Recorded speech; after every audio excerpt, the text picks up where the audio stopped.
Good morning students,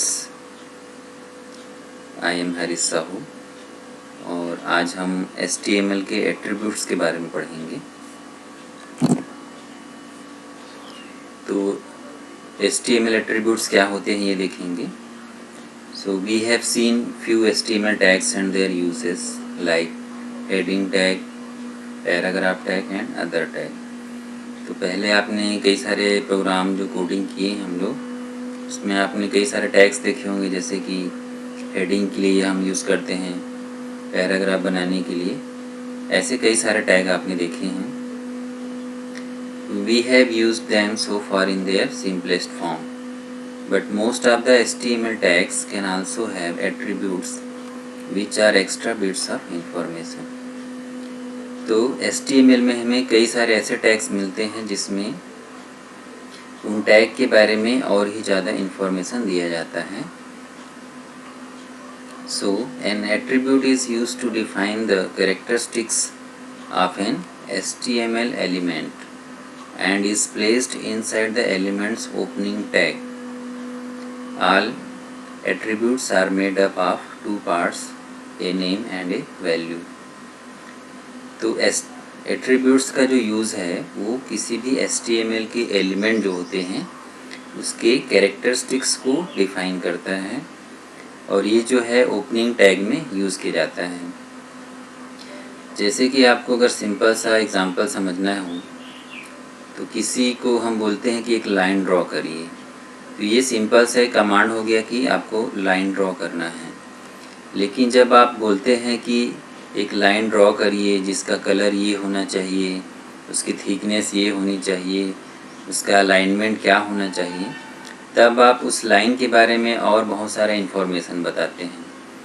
तो जब हम नॉर्मल लाइन ड्रॉ करने को बोलते हैं तो वो सिंपल एलिमेंट हुए, और जब आप उस लाइन के बारे में बताते हैं कि उसका अलाइनमेंट, उसके कलर, उसकी थिकनेस, तो ऐसी चीज़ों को हम एट्रीब्यूट्स कहते हैं। तो वही कुछ एट्रीब्यूट्स को देखना है। कई सारी चीज़ें आप पहले प्रोग्राम में यूज़ भी कर चुके हैं। नेक्स्ट देखते हैं हम लोग। तो जैसा कि इसमें बताया गया था कि all attributes are made up of two parts, a name and a value. तो हर एट्रीब्यूट जो है उसके दो पार्ट हैं, एक तो उसका नेम होता है, दूसरा उसकी वैल्यू होती है। The name is the property you want to set. For example, the paragraph P element in the example carries an attribute whose name is align, which you can use to indicate the alignment of paragraph on the page. इसका simple सा मतलब ये है कि जब हम कोई property set कर रहे हैं तो उस एलिमेंट्स के बारे में हम उसका एक नाम देते हैं। जैसे कि हमने बोला, अगर हम पैराग्राफ बना रहे हैं तो यहाँ हमने बोला अलाइन, तो अलाइन जैसे नाम दिया। और भी कई सारी चीज़ें हो सकती हैं इसमें। फिर नेम देने के बाद हम उसकी वैल्यू देते हैं। The value is what you want the value of the property to be set and always put within quotations. तो एक एग्जांपल हम देखेंगे। यहाँ पर वैल्यू जो है उसकी प्रॉपर्टी सेट करता है और इसको हम कोटेशंस मार्क में लिखते हैं। जैसे कि एग्जांपल देखेंगे, यहाँ पर हमने पैराग्राफ आपने नॉर्मली बना के देखा होगा, तो यहाँ पर हम एट्रीब्यूट यूज़ कर रहे हैं अलाइन, जिसको हमने अभी बताया कि ये उसका नेम है। और जब हम उसकी वैल्यू की बात कर रहे थे तो ये जो आपने बोला है लेफ्ट, जो कोटेशन मार्क में है, तो ये उसका वैल्यू बताता है। तो P जो है एलिमेंट है, उसमें हमने अलाइन एट्रीब्यूट का यूज़ कर रहे हैं। अलाइन जो है वो नेम है और लेफ़्ट जो बोल रहे हैं उसकी वैल्यू है। इसको हमने दिस इज़ लेफ़्ट अलाइन दिया है। दूसरा एक पैराग्राफ बनाया जिसमें हमने अलाइन सेंटर किया है, तीसरा में अलाइन राइट किया है। जब आप इस प्रोग्राम को बनाकर रन करेंगे तो आपको 3 अलग अलग टाइप के लाइंस मिलेंगे। जिसमें दिस इज़ लेफ्ट अलाइन जो लिखा हुआ पैराग्राफ है वो आपको लेफ्ट साइड मिलेगा, this is centre align centre पे मिलेगा, और this is right align right पे मिलेगा। तो इन एग्जांपल्स को बना के देखने की ज़रूरत है, तब आपको और ज़्यादा क्लियर होगा। अब हम आगे बढ़ते हैं और कुछ कोर एट्रीब्यूट्स की बात करेंगे हम। The 4 core attributes that can be used on the majority of HTML elements are ID, title, class and style। तो ये 4 कोर एट्रीब्यूट्स हैं, इसके बारे में हम ज़्यादातर जो है यूज़ किया जाता है इसमें। तो ID एट्रीब्यूट क्या होता है ये देखेंगे।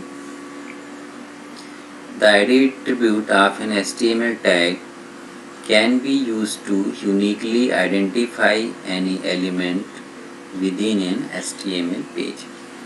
तो ID एट्रीब्यूट की सहायता से हम इसे किसी भी एलिमेंट को यूनिकली आइडेंटिफाई करते हैं किसी HTML के पेज पर। There are 2 primary reasons that to use an ID attribute on an element। तो इसमें 2 कारण हो सकते हैं इसको यूज़ करने के। पहला ये बोला जा रहा है, if an element carries an ID attribute as a unique identifier it is possible to identify just that element and its content. Uniquely identify करने के लिए इसको यूज़ किया जा रहा है, जिससे हम ये पॉसिबल है कि उसे हम किसी एलिमेंट में यूनिकली आइडेंटिफाई, उसके कंटेंट को भी आइडेंटिफाई कर सकें। सेकेंड है, if you have 2 elements of the same name within a web page या किसी स्टाइल सीट पे, you can use the ID attribute to distinguish between elements that have the same name.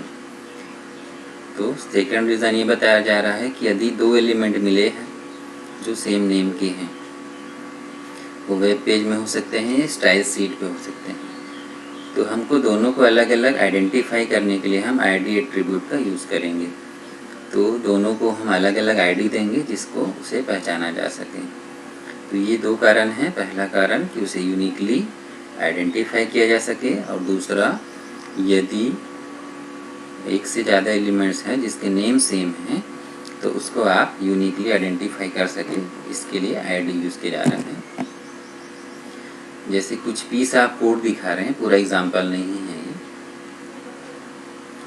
तो यहाँ पर जैसे कि आप देखेंगे कि हमने ID क्रिएट किया है किसी पैराग्राफ में, और उसको नाम दिया हमने फर्स्ट P मतलब फर्स्ट पैराग्राफ, और उसके अंदर कंटेंट लिखा है माई फर्स्ट पैराग्राफ। वैसे ही हमने एक सेकंड बनाया है ID, इसको नाम दिया है सेकंड P, और ये आपका my second paragraph. The paragraph in the example could have style rules associated with them through their ID attribute। The following cascading style defines unique colors for the 2 paragraph। अब इस पे हम कुछ action apply करेंगे। Paragraph ज़रूरी नहीं है कि एक लाइन का हो, आप मल्टीपल लाइंस में भी इसे बना सकते हैं। इसके लिए कोई भी आप एग्जाम्पल बना के इन कोड को यूज़ कर सकते हैं। स्टाइल सीट का यूज़ किया जा रहा है इसमें, कैस्केडिंग स्टाइल सीट CSS बोला जाता है इसको। तो जैसे कि हमने 2 ID बनाया था फर्स्ट P, तो हम लिखते हैं P। फर्स्ट P के लिए हम बता रहे हैं इसमें जो कलर है वो नेवी कलर यूज़ करना है, और बैकग्राउंड के बारे में कुछ भी नहीं दिया गया, ना लिखा गया है। वैसे ही सेकेंड P को डिफाइन किया गया है कि उसका कलर जो है वो ब्लैक होगा और बैकग्राउंड जो है वो नन है। तो जब आप इस कोड को रन करेंगे तो आपको माई फर्स्ट पैराग्राफ जो लिखा हुआ है वो नेवी कलर पे मिलेगा, और सेकेंड जो है आपका वो ब्लैक कलर पे मिलेगा। तो इस प्रकार हम ID क्रिएट करके उसको यूज़ कर सकते हैं।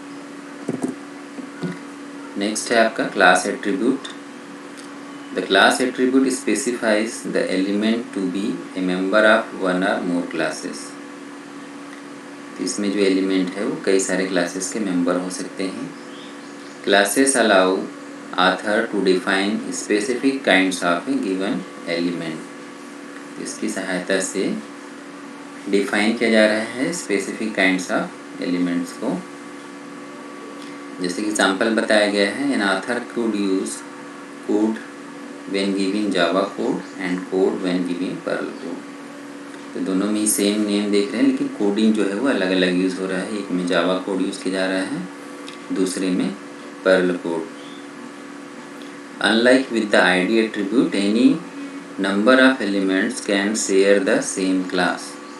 तो जैसे हमने देखा आईडी जो है यूनिक होती थी, तो यहाँ पर ये बोला जा रहा है कि सेम क्लास जो है उसको शेयर कर सकता है कितने भी नंबर ऑफ एलिमेंट्स में। एन एलिमेंट में also belong to multiple classes, और कोई एलिमेंट जो है वो कई सारे क्लास का मेंबर हो सकता है। तो सेम क्लास में भी कई सारे एलिमेंट्स यूज़ हो सकता है, और एक एलिमेंट कई सारे क्लासेस को भी बिलोंग कर सकता है। इसकी जो वैल्यू होती है वो केस सेंसिटिव होती है। इसमें कुछ ध्यान रखने बात ये है कि some older browsers do not support multiple classes.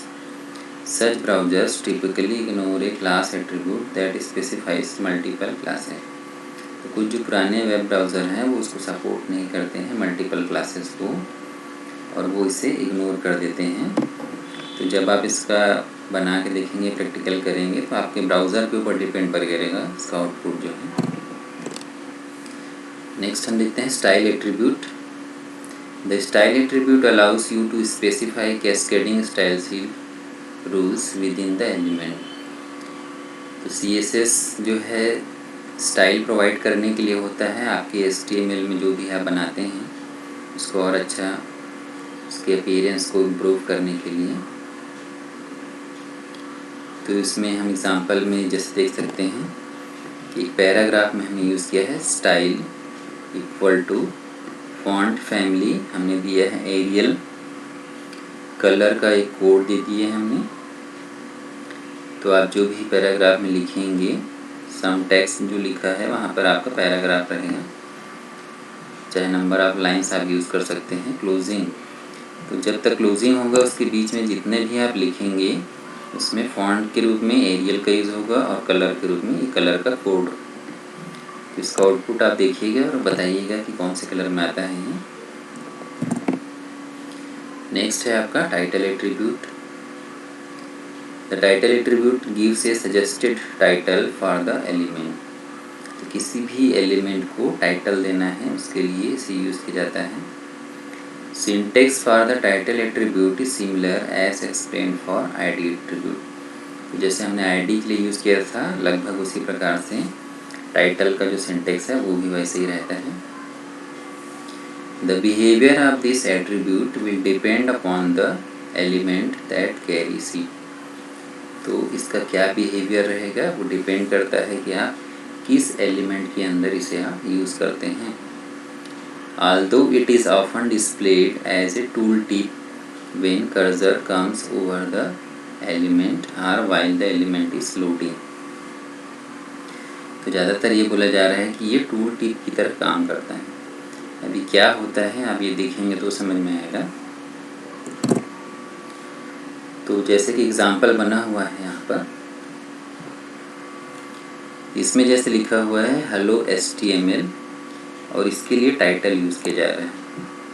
हालांकि आप ये जो टाइटल लिखा है इसको प्रोग्राम में आप यूज़ करते हैं, तो ये जो यहाँ पर जो हेड सेक्शन में जो टाइटल लिखते हैं आप लोग, तो ये वेब ब्राउज़र का जो टाइटल बार होता है वहाँ पर टाइटल अपीयर होता है।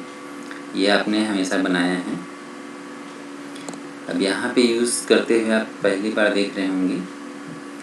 तो हेडिंग 3 एक लिया गया है S3, आप इसको पता होगा कि हेडिंग बनाने के लिए यूज़ होता है। यहाँ पे हमने दिया है टाइटल, और थोड़ा ध्यान रखेंगे इसमें हमने लिखा है हेलो HTML, डबल कोट्स में लिखा है, और ये बंद हो गया यहाँ पर। उसके बाद हमने एक लाइन लिखी है टाइटल्ड हेडिंग टैग एग्जाम्पल। ठीक है, तो इसका आउटपुट क्या आएगा वो देखेंगे। इसके लिए हम इस प्रोग्राम को रन करके देखते हैं। तो ये जो कोड है इसको मैंने यहाँ पे लिखा हुआ है और लिख के सेव कर दिया है। सेम है, आप देख सकते हैं h3 title equal to hello HTML। इसका आउटपुट क्या आता है ये देखेंगे। तो जैसे कि आप आउटपुट देख रहे होंगे, टाइटल हेडिंग टैग एग्जाम्पल, ये कौन सा टेक्स्ट है जो यहाँ लिखा था, टाइटल हेडिंग टैग एग्जाम्पल। तो यहाँ पे ध्यान देने बात है कि ये कहाँ गया, इसका यूज़ क्या हुआ टाइटल का। तो ये हम देखने के लिए आपको